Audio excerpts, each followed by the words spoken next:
C'est le sujet qu'on évoque depuis hier soir. Cette rencontre entre Patrice Talon et les principaux responsables du parti, les démocrates, ça va être le principal sujet au menu de nos échanges ce matin. Les acteurs, ils sont là.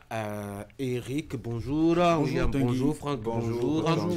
Allez, on va peut-être commencer par examiner un peu ce qui, ma foi, peut être considéré comme un succès. Il s'agit justement de cette entente conclue entre les deux partis qui étaient en discussion hier, à savoir auditer éventuellement la liste électorale et si par hasard il y avait des erreurs à corriger, que cela soit fait. Franck, on doit crier hurrah. Oui, pourquoi pas. D'abord, je voudrais saluer un peu la tenue effective de ces échanges entre le président Patrice Talon et les responsables du parti d'opposition, les démocrates. 4 heures de discussion, dont 1 heure de tête-à-tête entre Talon et Boni Yayi. Je crois que c'est à saluer parce que de façon prompte, le président de la République a voulu que cette alerte lancée par Boni Yayi ne reste pas lettre morte et il a appelé les démocrates à échanger sur les griefs qui sont portés contre le système électoral, le cadre institutionnel pour organiser nos élections. Je crois que c'est de ces genres d'images que nous avons besoin pour notre pays, surtout après les législatives que nous avons, au cours desquelles nous avons enregistré des moments un peu difficiles dans notre pays. Ces genres d'échanges devraient avoir lieu de façon régulière pour discuter des questions d'intérêt, des questions de développement. Et je crois que c'est un bon exemple. Et ça, ma foi, ça fait partie des images que l'on doit retenir pour le compte de cette année. Alors, les discussions, je crois qu'il y a eu des avancées. Il y a eu des avancées. J'ai pu lire, par exemple, j'ai pu entendre le point fait par le président Eric Rondeté, qui disait qu'ils ont pu obtenir quand même des discussions pour que les jeunes étudiants, élèves qui étaient impliqués dans les violences d'après-élection ou dans le processus électoral et qui sont toujours en prison, que ces jeunes recouvrent leur liberté.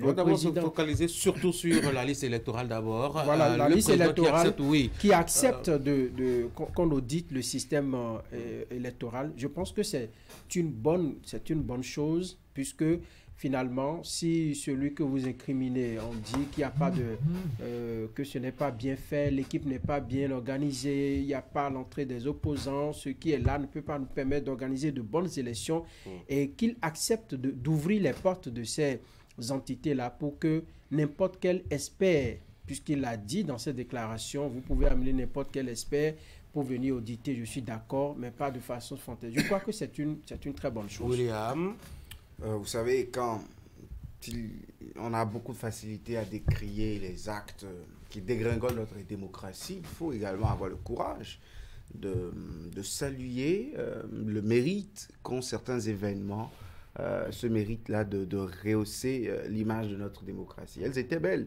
ces images, voyant les poignées de main entre les principaux protagonistes de la chaîne, les principaux protagonistes, pardon, de l'échiquier politique national de notre pays aujourd'hui. C'est bien également d'amener certains sujets en discussion.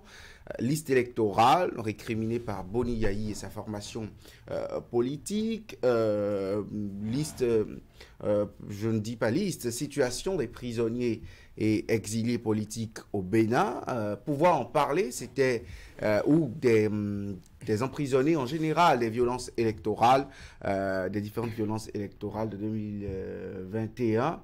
Je pense que c'était bien pour l'image de ce pays. Auditer la liste électorale, si on se souvient des choses que nous avions dites hier en spéculant ici, c'était que ce n'était pas gagné d'avance. Ce qui n'était pas gagné d'avance, c'est qu'il y ait une discussion qui aboutisse au moins à un pas de fait pour l'opposition, à un acquis tout au moins dans la kyrielle de recommandations ou de sollicitations à Patrice Talon, mais déjà une certaine ouverture à auditer la liste électorale, je pense que c'est bien. Sur les autres questions, on va forcément revenir tout à l'heure, mais la tenue même de la rencontre est à saluer. Le format des discussions, pour moi, est bien intéressant d'une manière ou d'une autre, quitte à voir tout à l'heure les questions de fond. Eric? Je pense que nous pouvons noter des avancées sur les préoccupations majeures qu'avait posées le président du Parti Les Démocrates, Boni Yayi. Donc à cette rencontre, on a pu évoluer. Je pense que les deux partis ont pu s'accorder sur vraiment le besoin exprimé par le Parti Les Démocrates d'auditer bien entendu le fichier électoral. Je pense que sur cette question, le chef de l'État a donné son accord. Il a estimé que je suis d'accord pour que vous auditiez le registre national d'état civil, y compris le logiciel d'extraction de la liste électorale. C'était la principale préoccupation du parti.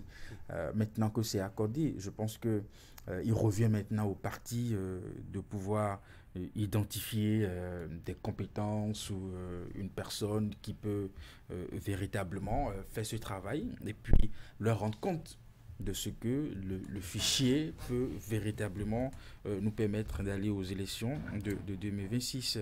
Aussi, le chef de l'État est allé loin. Vous pouvez choisir les experts que vous voulez pour le faire, mais veillez à ce que cela ne soit pas fantaisiste. Et si le parti n'a pas les ressources pour le faire, je vais demander au gouvernement de financer. Je pense que, comme on le dit, la porte est ouverte. L'esprit d'ouverture y est. Donc je pense que c'est ce qu'il faut saluer. William l'a rappelé, c'est des images que nous aimons, que nous apprécions, ce qui montre qu'on peut avoir des désaccords, mais quand il y a des préoccupations majeures, on peut s'asseoir, discuter et puis évoluer. C'est vrai que tous les points n'ont pas été, n'ont pas reçu avis favorable du chef de l'État, mais je pense que principalement, ce qui était vraiment au cœur de cette rencontre, le parti Les Démocrates peut se féliciter d'avoir évoqué un sujet et par la suite ce sujet qui a fait objet d'une rencontre et qui, in fine, nous a permis d'envoyer donc l'accord du chef de l'État sur l'audit du fichier électoral. Ce que moi, personnellement, je ne m'attendais pas à ça, puisque je vous l'ai dit hier, si tant est que on estime aujourd'hui que nous avons un mécanisme qui nous permet d'avoir un état civil plus moderne et plus performant,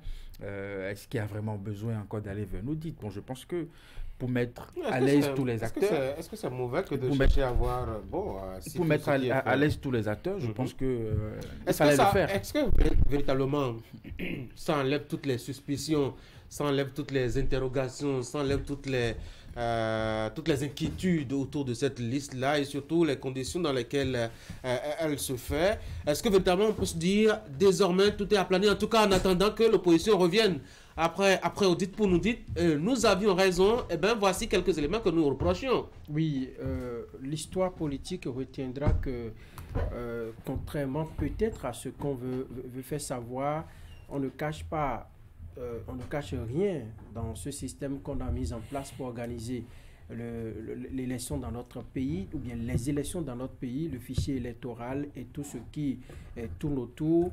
L'histoire retiendra également que l'audit demandé par le parti d'opposition a été accordé et donc il leur reviendra, parce que quand vous accusez en matière de droit, William ne me démentira pas, lorsque vous accusez quelqu'un, c'est à vous d'apporter la preuve que ce que vous dites là, c'est vrai. Donc, vous apportez la preuve.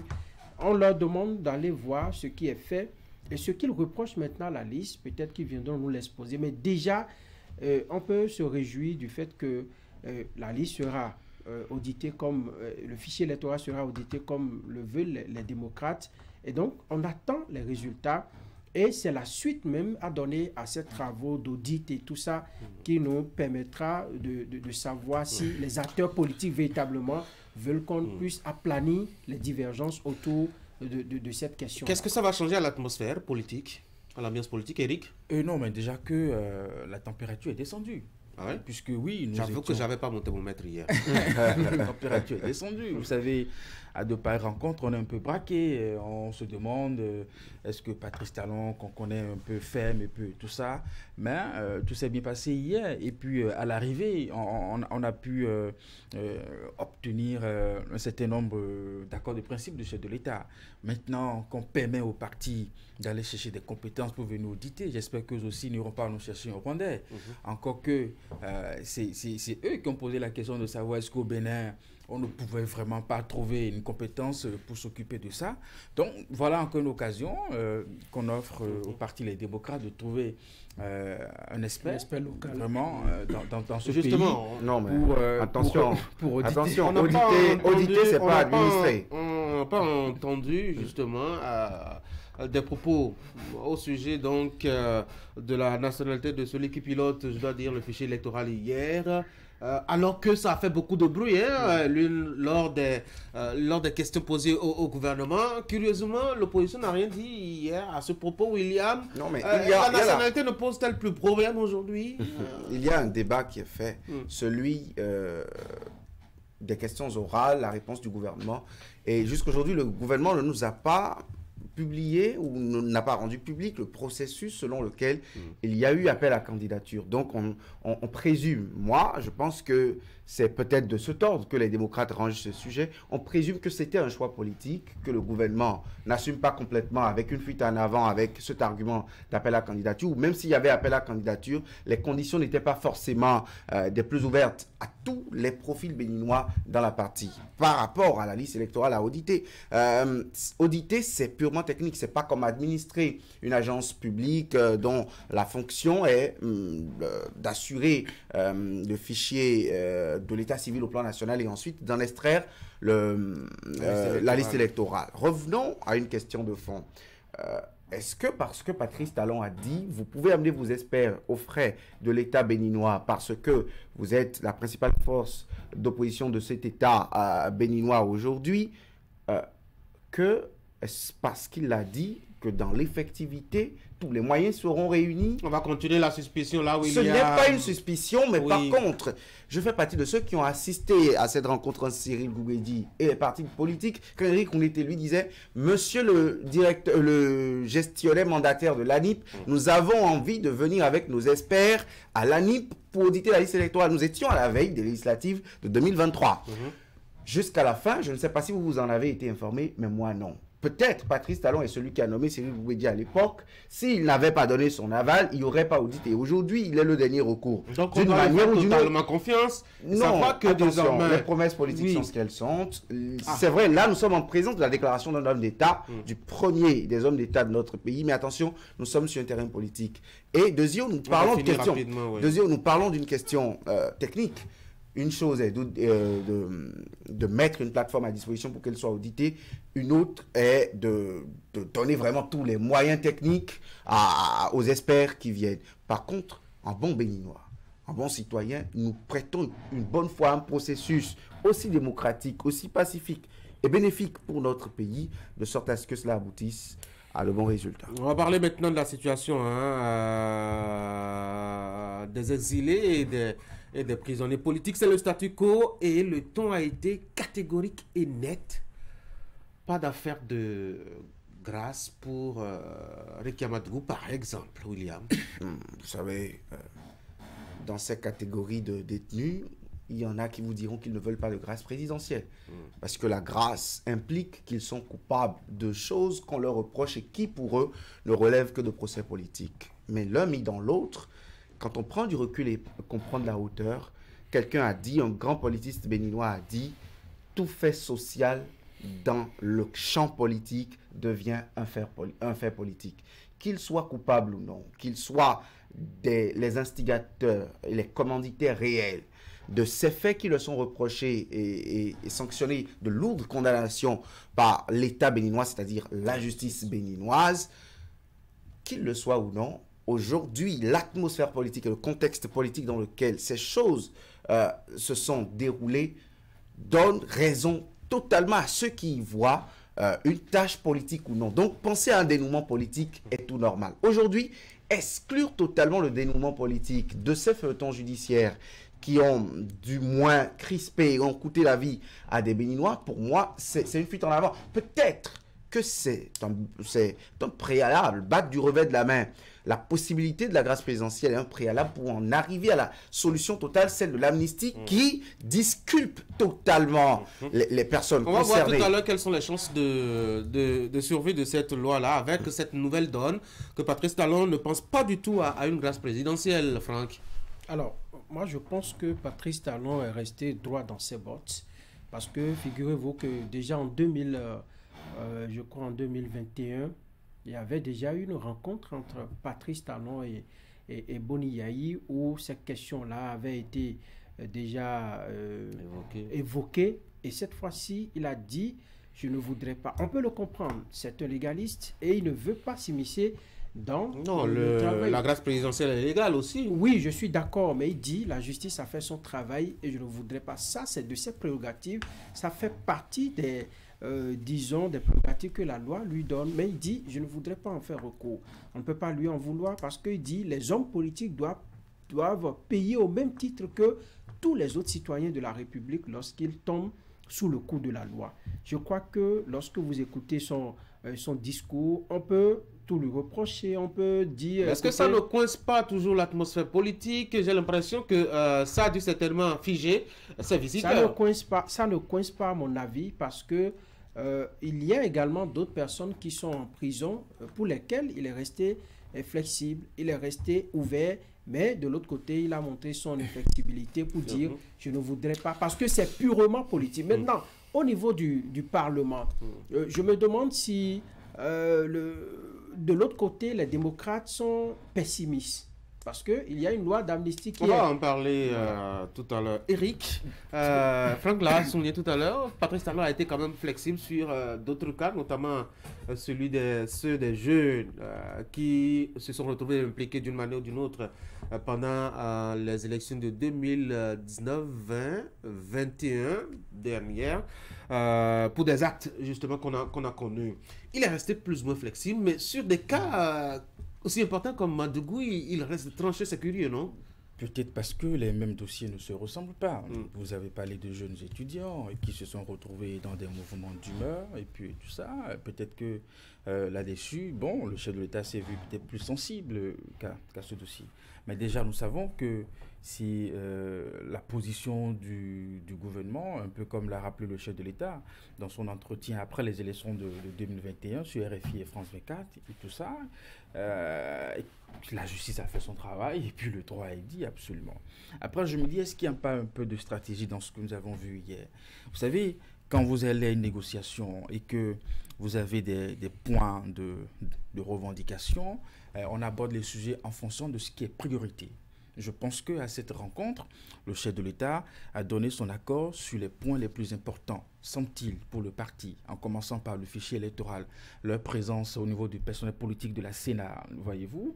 Et donc, je me dis, est-ce qu'aujourd'hui, pour la question même de Riket Madougou, les exilés, selon leur formulation et bien d'autres personnes, est au premier plan de leurs préoccupations? Je ne le pense pas, voyez-vous. Je pense qu'aujourd'hui, si on voit un peu le contenu des échanges, on est plus focalisé sur les élections, n'est-ce pas, que sur les membres de ce parti qui ont des difficultés avec le système.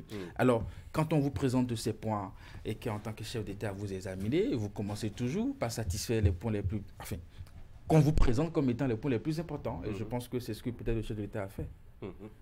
William? Souvenez-vous de la phrase de Yahi, selon que, reportée par certains médias crédibles, on ne peut parler de paix sans certains de nos compatriotes qui sont en prison. À votre question, qui cherche à savoir si ça coince l'atmosphère politique, c'est encore un os dans la gorge de l'atmosphère politique. Parce que dans toutes les démocraties du monde, dans tous les États du monde, un candidat déclaré à une élection présidentielle derrière les barreaux pendant le mandat, quel que soit le contexte dans lequel cela s'est passé. J'oublie les procédures judiciaires, j'oublie les mandats d'amener sur des ponts, j'oublie le juge des référés qui prend un dossier qui retourne en instruction, j'oublie tout ce qu'il y a de judiciaire et de normal. J'oublie tout ce qui est légal et je prends juste l'atmosphère politique, le pan politique. Ce tableau peint dans une démocratie n'a jamais rendu service à cette démocratie. Et c'est ce à quoi j'amène le chef de l'État peut-être. C'est un pas de fait que qu'à une table de discussion, d'accepter déjà des propositions de ces protagonistes jusqu'à un certain point. Et je le vois très stratège, grand homme d'État peut-être, ne pas vouloir laisser les démocrates sortis, grands vainqueurs de ces 4 heures de discussion avec toutes les récriminations satisfaites. Je le comprends. Mais quand on fait un débat politique froidement, à tête froide, on se rend compte que pour l'image de la pacification de cette atmosphère politique au Bénin, la présence de certaines personnalités politiques en prison demeure une tache d'huile, pas moindre, pour notre démocratie. Maintenant, est-ce que, permettez-moi de faire la transition, est-ce que cela nous permet de faire le débat autour d'une loi d'amnistie? Oui, justement. Est-ce que ce n'est pas un très bon pont que Patrice Talon leur fait de recourir, par exemple, à la loi sur l'amnistie, quand on sait qu'elle est beaucoup plus profitable, en tout cas, à ces acteurs qui sont en prison, plutôt qu'une grâce présidentielle. Vous l'aviez relevé tout à l'heure. Mon analyse est en 2 volets. Patrice Talon pourra dire je m'en lave les mains, parce que n'oubliez pas, c'est en s'en lavant les mains qu'il y a eu la volonté politique de permettre la loi sur la diminution des peines que ces mêmes acteurs politiques pouvaient, de la suspension des peines, pardon, que ces mêmes acteurs politiques pouvaient solliciter pour voir leur séjour écourté d'une manière ou d'une autre, mais qu'ils n'ont pas fait. Ça voudra dire que dans la dimension de se voir toujours condamné, mais avec des peines réduites ou graciés, ces mêmes acteurs politiques ne sont pas forcément très en phase. Cela voudra dire que cela peut ouvrir le débat à l'Assemblée, de telle sorte que le parti de l'opposition, les démocrates, aillent faire la cour en griffe à ces partis de la mouvance. Patrice Talon s'en débarrasse, mais peut-être que vous avez toute la latitude de faire un débat de parlementaires libres sans votre étiquette de majorité présidentielle, comme cela peut être un verrou sur la tête des deux partis présents à l'Assemblée nationale et acquis pour la cause du gouvernement, pour dire si Patrice Talon n'en parle pas, ce n'est pas à nous d'en parler. Oui, justement, alors, Franck. Je voudrais dire qu'à la lumière de ce que William a dit, autant on voit, disons, un potentiel candidat ou un candidat déclaré dans une élection présidentielle en prison, autant cette image-là écorche la démocratie, l'image démocratique de notre pays, mais autant les agissements d'un candidat déclaré à une présidentielle qui n'a pas su se donner les limites, qui n'a pas su s'arrêter à un certain niveau, autant ces actes-là également. Parce que lorsque vous aspirez à diriger une nation, lorsque vous aspirez à diriger un peuple, vous devez avoir de la limite. Vous devez vous arrêter à un moment donné pour dire attention, nous ne pouvons pas, je ne peux pas aller au-delà. Alors, moi, j'ai senti, on ne peut pas occulter dans votre analyse la procédure, tout ce que vous avez caricaturé là, parce qu'aujourd'hui, on s'en tient à quoi? Si Rekiat Madougou se retrouve en prison, les faits, c'est la justice qui a condamné, on ne peut que s'en tenir à ça. Alors, faire une analyse de façon isolée. Sur la procédure judiciaire, j'ai beaucoup de récriminations. Le temps est passé. Nous sommes dans la peine. Nous sommes dans la peine. Nous n'allons pas revenir à ça. Nous sommes dans le temps de paix maintenant. Vous l'avez évoqué puisque vous avez parlé d'amener sur pont, ceci, ça. Nous ne sommes pas des juges, nous ne sommes pas des magistrats, nous ne sommes pas des juges d'instruction. On peut lire. Non, on peut lire, mais on peut laisser les acteurs de la justice faire le travail. Et au même moment, il y a des jeunes qui sont en prison. Qui vous dit que quand ces jeunes-là vont sortir, leurs parents qui n'ont rien, qui ne peuvent même pas se donner 5 francs pour engager un avocat, ne seront pas contents de Patrice Talon.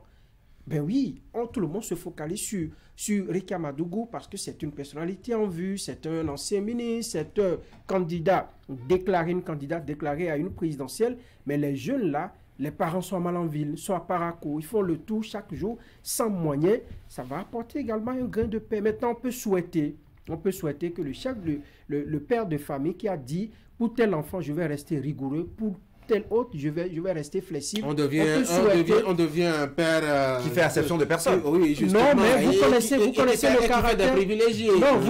Non, pas du tout. Dans sa progéniture. Pas du tout, parce que vous connaissez le caractère de vos enfants et c'est en prévention peut-être à quelque chose que vous le faites. On ne va pas réveiller les vieux démons. Qui détermine, on est dans un temps de paix. On est dans un temps de paix. À quel degré châtier, on est dans un ainsi temps de de paix, suite. en fait. Oui, Eric. Je pense que ici, nous sommes dans une situation où nous avons un parti politique qui fait une demande. Voyez-vous, et quand vous faites une demande, soit la réponse elle est oui, soit la réponse elle est non. Ce n'est pas parce que non plus que la réponse est non, qu'en même temps que cela devient un problème à traiter. Je pense aussi que le débat va certainement se poursuivre au niveau du Parlement et que la position du chef de l'État ne va pas influencer l'analyse et l'observation que les députés feront de la loi d'amnistie. Parce que là, c'est notre crainte, parce que si les députés de la majorité estiment que le chef de l'exécutif a été clair sur ce sujet, nous sommes qui pour avoir le courage. C'est deux choses différentes. Une grâce justement, présidentielle engage personnellement. Et donc, Patrice Talon, ça peut être aussi une chance vraiment de faire fonctionner véritablement nos institutions dans une forme d'indépendance, n'est-ce pas? Là-bas, c'est l'exécutif qui a donné sa position. Le Parlement qui doit pouvoir examiner cette loi, doit pouvoir fermer ses oreilles, n'est-ce pas, à ce qui a été dit du côté de la Marina et continuer l'examen de cette loi.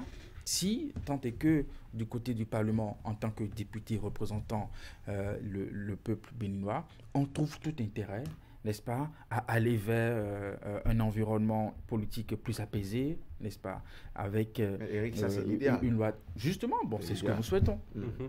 Allez, on va aborder un autre axe de leur rencontre hier. Les autres sujets sont allés pêle-mêle et aussi rapidement, même si on a oublié, on a fait semblant de les oublier. On n'a pas tellement évolué aussi sur le cas des sodiaculteurs, comme on les baptise, William. Il n'était pas question d'Aïvo hier. Ah oui, il n'était pas question aussi d'Aïvo hier. J'ai l'impression que Madougou c'est plus en vue que c'était Aïvo. Justement, parler de Madougou, c'est parler en griffe du Aïvo d'une manière ou d'une autre, parce que c'est presque le même cas. C'est deux personnes assimilables. Pas deux personnes assimilables. Oui. Mais vous savez que le parti, les démocrates, a toujours prêché pour les deux. Et Dezio, Madougou était la candidate du parti déjà annoncée directement. Oui, mais on a vu le professeur faire son tour du Bénin. Ce dialogue. Je crois que William est en train de revenir à ce que j'ai dit. Vous trouvez que c'est bien de focaliser plus les débats sur Madougou. Non, je n'ai pas dit. Moi, je pense que les débats sur Madougou sont des débats indirects sur Aïvo, par exemple, parce que c'est le même cas. Non, c'est presque le même processus. Le candidat a été déclaré. On n'a pas reçu la même peine. Allez, on va entendu les chefs d'accusation. On va l'ordre dans nos interventions. William, les chefs d'accusation sont très proches. Le contexte politique est presque le même. Tous deux étaient candidats. Et je comprends que les démocrates parlent d'abord de Madougou parce que Madougou était le candidat du parti des démocrates. Si ma mémoire m'est fidèle, Joël Aïvo n'était pas candidat du parti Les Démocrates. À un moment donné, on l'avait pressenti justement. C'est pour ça, en voyant cette proximité. Justement, c'est pour ça, en voyant cette proximité, je me dis que les sujets se ressemblent. Parler de Madougou, c'est parler de ces deux, selon moi. Ouais. Maintenant, vous m'aviez posé une question à laquelle je n'ai pas répondu. Vous m'avez posé une question à laquelle je n'ai pas répondu. On aurait souhaité que autant on a prononcé le nom de Rekiat Madougou qu'on prononce autant le nom de Joël Aïvo. Tout le monde a senti que Joël Aïvo était le grand oublié d'hier. Parce que tout simplement, on les a vus ensemble faire le combat. Donc pour moi, on parle de Madougou, on doit parler de Joël Aïvo. Si on libère Joël Aïvo aujourd'hui, c'est pour le bonheur de ses étudiants en fac, c'est pour le bonheur de ses collègues professeurs, c'est pour votre bonheur, donc autant ça peut amener la paix, autant la libération de Rekiat Madougou peut apporter également la paix, ça peut pacifier les esprits dans des contrées que vous ne pouvez pas vous imaginer. Tout à l'heure, on faisait observer que la position du chef de l'État, sensible aux étudiants, insensible à la situation de Rekiat Madougou, n'était pas de nature vraiment à préserver la paix. Mais voilà aussi un parti politique. Parce que quand vous voyez un peu comment les événements se sont déroulés, Ils ont été ensemble avec Madougou quand on les a arrêtés. Et donc, c'est pratiquement la même situation.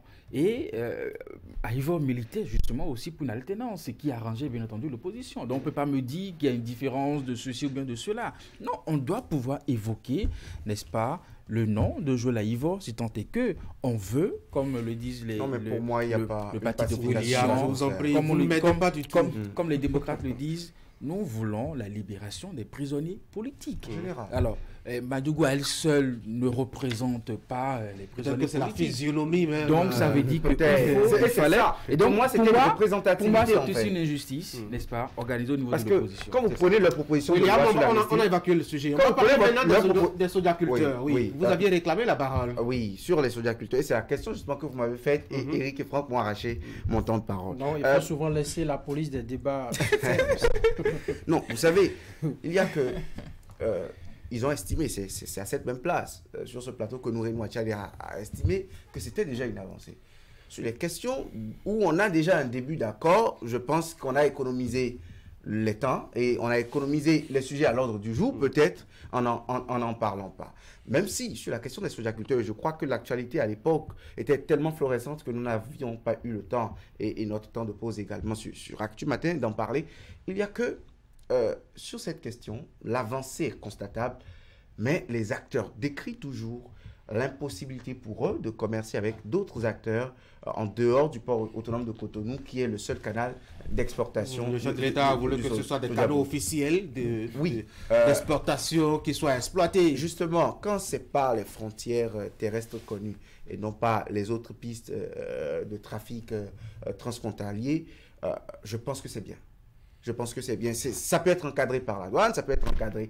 Il ne faut pas que ce soit exclusivement le port autonome de Cotonou, parce que les Nigériens viennent en chercher, les Nigériens viennent en chercher, et les sojaculteurs vous diront également que les Togolais... Qu'ils viennent au port mesurer. Quand on est à 99 km de Cotonou, on ne vient pas prendre par le port autonome de Cotonou pour se procurer d'un pays. Quand on est dans la CEDEAO, qui prône liberté de circulation des personnes et des biens. Eric, les démocrates auraient bien voulu aussi qu'on parle un peu de la situation de ces populations qui sont déguerpies. On n'en a pas dit mot hier. Je pense qu'il y avait tellement de sujets et ils se sont certainement concentrés sur les plus importants. Peut-être que pour ce que j'ai lu, le chef de l'État a promis qu'il y aurait également d'autres rencontres du genre, certainement, qu'il se réserve aussi la possibilité d'apporter ces sujets.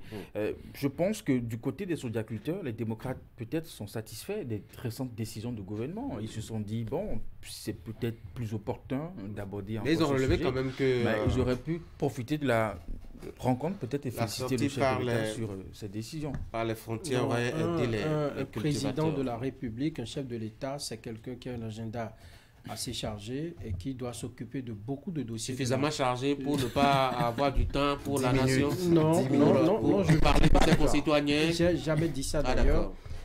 Ils sont allés, ils ont de long âge, ils ont pris 3 heures pour parler entre élections pour parler de fichier électoral. C'est pourquoi Boni Yahi a adressé.